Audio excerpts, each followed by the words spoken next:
The real term of spirituality is what they called apotheosis, which is the process of the human becoming divine. And spirituality today is just a position that people, assume, they declare that they're spiritual without undertaking this process in development, this apotheosis, this rebirthing of their body in a different energy field, basically. You look across the board and nobody's really doing it. See, we're born and our bodies look for food. And we basically have to purge the body of its dependencies upon food or the outside world. And then we have to prepare the body for the invocation of this new symbol, which we would assign to breath, but the real term is prana, the life force. And you rebirth your body in this new energy field. The other thing is that we start out and we're drawing from duality, or fear and limitation.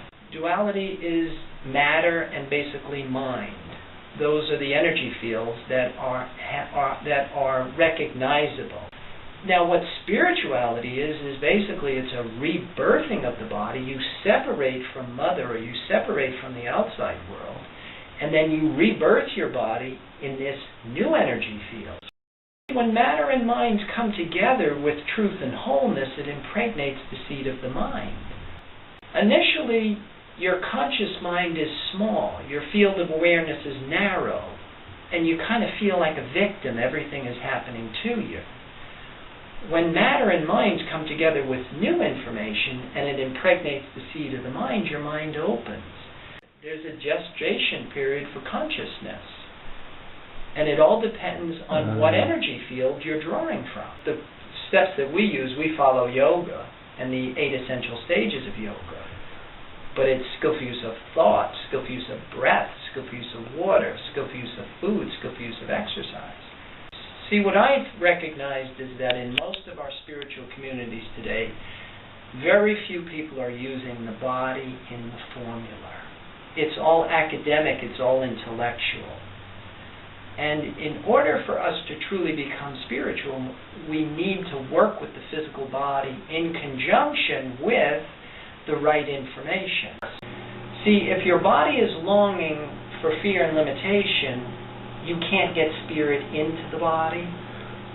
If you've ever read The Fall from Eden in the Bible, it tells us pretty straightforward that, we come in with this original sin. Sin is an archery term. It means missing the mark. It comes from the Latin sine, meaning without. So your body comes in and it's longing for fear and limitation. It's looking for mother, basically. And then what we had to do is we had to be taught how to separate from mother. The average person today does not get out of infantile defense mechanisms. See, as infants we need mom and dad. If we don't have mom and dad, we're going to die. Seeking approval in decision making. My need to be desirable, basically.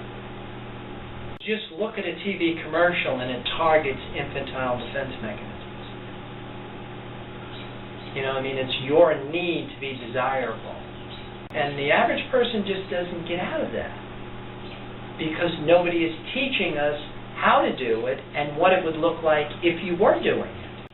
Well, then you would basically separate from the outside world and you would rebirth your body in this inner environment. You would have the benefit of internal support.